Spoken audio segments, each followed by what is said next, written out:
¿Qué tal? Buenas noches. Sean ustedes bienvenidos a este espacio de conversación de nombre Punto de Fuga. Y ahora tenemos a un gran personaje, la gran señora Verónica Ortiz. ¿Cómo está, señora?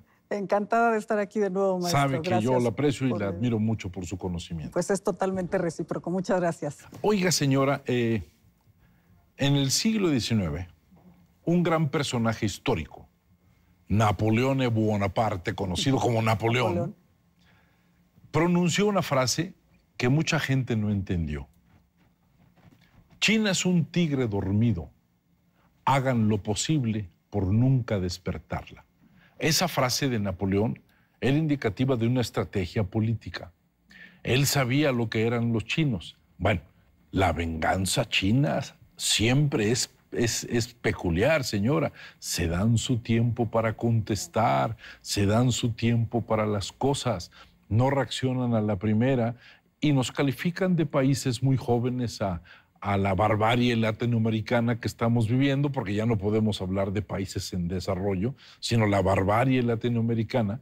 Nos consideran como países muy jóvenes y países impulsivos. Claro, muy impetuosos, ¿no? Exacto. ¿En qué momento se despertó China? Sí. Yo creo que eso le tocó a Nixon, sí, despertarla, pero ahora vivimos una época totalmente distinta en cuanto a la posición china, ¿no, señora? Claro.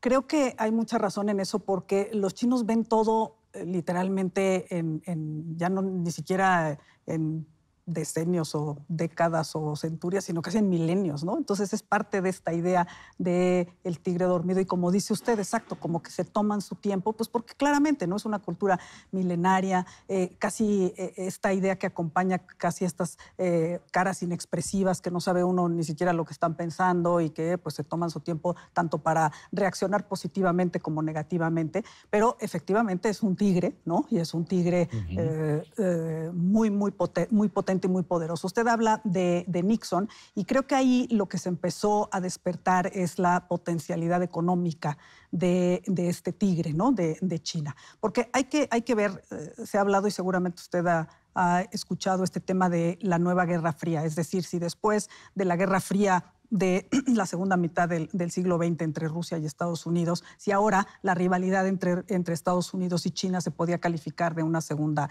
Guerra Fría o una versión, ¿no? nueva de la Guerra Fría.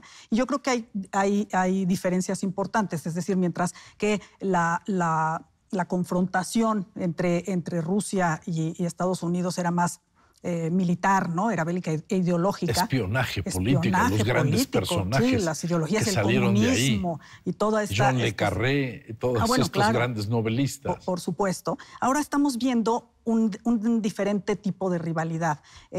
China no pretende, en todo caso, digamos, exportar el comunismo, colonizar ideológicamente. El objetivo de China es ganar terreno comercial, tecnológico, y para eso se ha estado preparando. Inclusive justo lo que hemos visto es la gran cantidad de chinos que han sido educados y que han asistido y además aprovechado toda la infraestructura educativa en Estados Unidos para justamente regresar para conocerlos y saber cómo competir con ellos y ganarles el terreno. Entonces es una rivalidad distinta. Económicamente, déjeme contarle una cosa.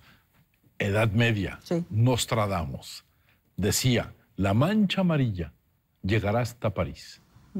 Eso decía Nostradamus. Claro. La mancha amarilla llegará hasta París porque en aquel tiempo el mundo era más reducido, sí, claro, en posibilidades, pero la visión apocalíptica de Nostradamus fue traducida, claro, a múltiples cosas. Así es. Independientemente del comercio, que luego tenemos que hablar qué pasa con nosotros, ¿sí? Geopolíticamente no están cambiando su política, no están, vamos a llamarle, ligeramente expansionistas, sí, para un, sí, país tan pesado que cualquier movimiento es de contundencia. Claro, sí, como el oso, ¿no? No es lo mismo que se mueva un elefante a que se mueva exacto. Un perro salvaje. ¿Sí exacto, acuérdense la metáfora también de David O, el ex embajador americano en México, del oso y el puercoespín. Decía, ¿no? Estados Unidos se mueve como oso y México reacciona como puercoespín, ¿no? A la defensiva. Pero claro, ¿qué pasa con estos osos o con estos tigres enormes? Este expansionismo es nuevo, los últimos 20 años. Sí, yo creo que es a raíz justamente de esta expansión económica. No hay que olvidar que en el 2000, y después de justamente el intercambio y la apertura comercial que se dio con Nixon en los 70s, en el 2000, China ingresa a la Organización Mundial de Comercio.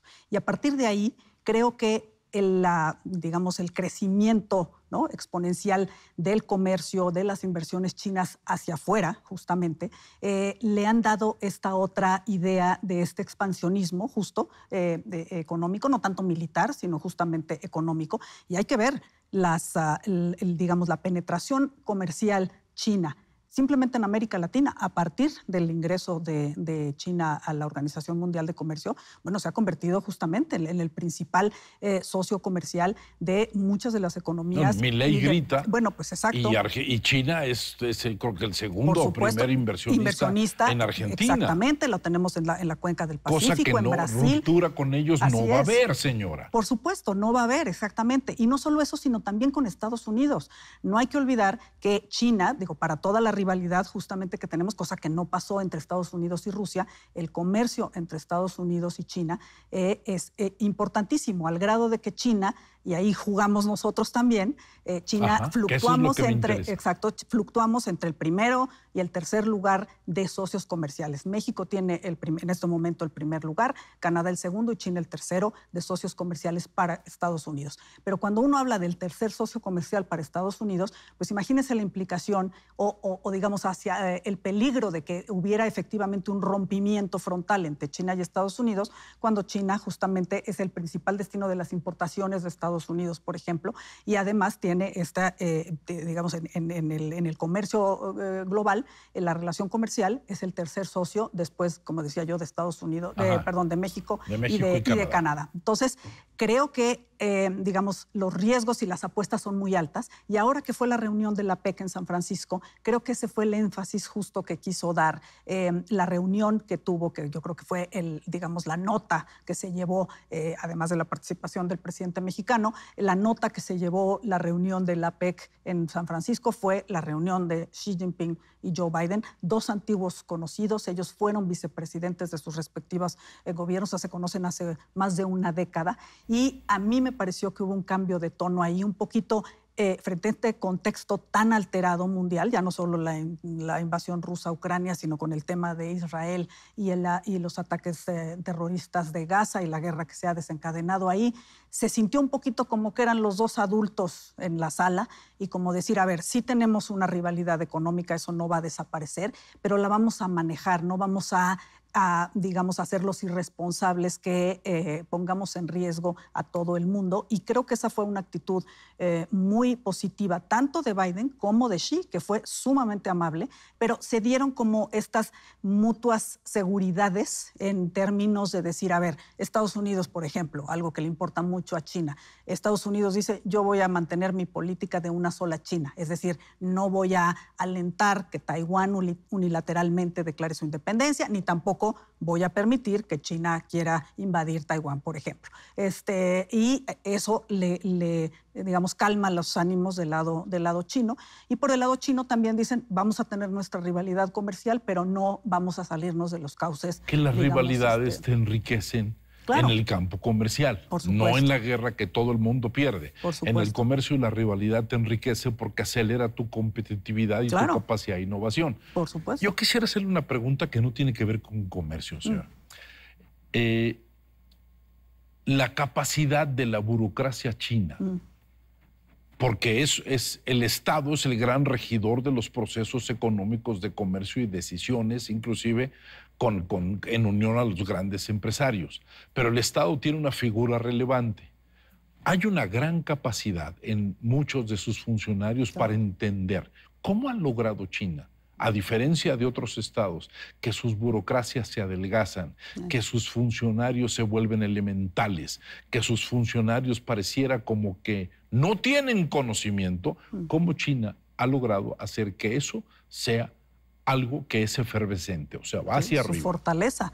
Y eso es un tema muy importante el que señala, porque también, a ver, hay que considerar que justamente China sigue siendo, pues obviamente el Partido Comunista Chino es el que rige la vida y los destinos de todos, y se mueve también con estas estructuras que le dan una solidez, una verticalidad absoluta. Bueno, eso también hay que decirlo, no es que se haya suavizado. El manejo de la obediencia. Por supuesto, y ellos hablan de un sistema, por eso hablaba yo al principio de cómo, y usted lo que decía, han ido a estudiar justamente, o sea, estudian muy bien ahora sí que al enemigo o cómo, claro, o las claves de su éxito, y según, digamos, ya lo adaptan, aquí diríamos lo tropicalizan, allá más bien lo orientalizan, en el sentido de adaptarlo justamente a las características chinas. Y ellos hablan inclusive del fracaso del modelo económico occidental, ¿no?, el capitalismo salvaje, y el éxito de este, digamos, sistema de libre mercado, pero con características chinas. Regido, exacto, por un gran papá. Por supuesto, por un Estado todopoderoso,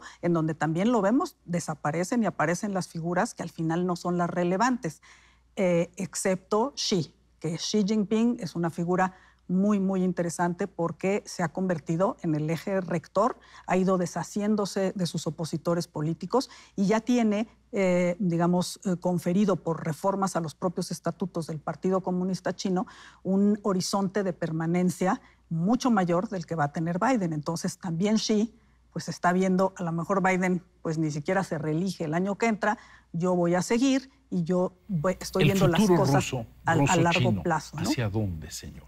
Ahí está muy interesante. Para mí, claro, es una gran incógnita. Es una gran incógnita y ese es otro de los temas, por ejemplo, que trataron, ¿no?, también en la reunión de APEC, porque claramente Estados Unidos lo que quiere es que China sea un factor de contención de Putin.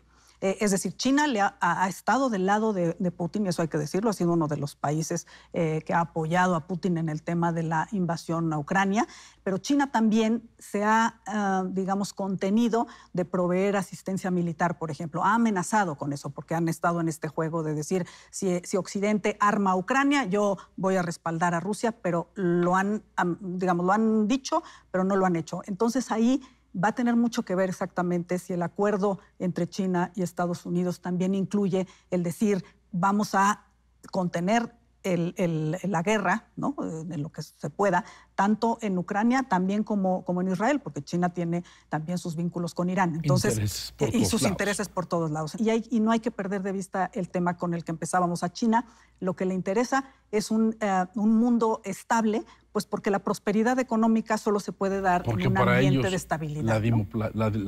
La diplomacia, claro, es una realidad. Sí, claro. Debe existir. Totalmente. Cosa que han traicionado un gran porcentaje de los occidentales. Por supuesto, ¿no? Y de los rusos también. Y Rusia sigue siendo una incógnita. ¿Qué va a pasar con Putin? Que también ya tiene poderes extendidos, pero me parece que la apuesta de Estados Unidos, específicamente de Biden con Xi, es a decir, ayúdame a contener a Putin y que esto no escale. Digamos, no quiere decir que Ucrania va a ganar necesariamente, pero por lo menos que no van a seguir en esa ruta de aniquilación, ¿no? Señora, panorama interesante, no, sí, se puede seguir hablando. Lástima que el tiempo estruja y el tiempo no es diplomático, impone. Siempre es un placer, señora. Siempre escucharla es un gran deleite para aquellos que desean saber cómo está la realidad de las cosas. Le agradezco mucho. Y yo solamente quisiera cerrar con algo. Experiencia no es pensar que se sabe todo, porque eso no es más que arrogancia y soberbia envejecida. Experiencia es saber hacer lo correcto, una idea de los límites y cuándo se debe cambiar. Señora, muchas gracias y nos veremos el próximo sábado aquí en Punto de Fuga.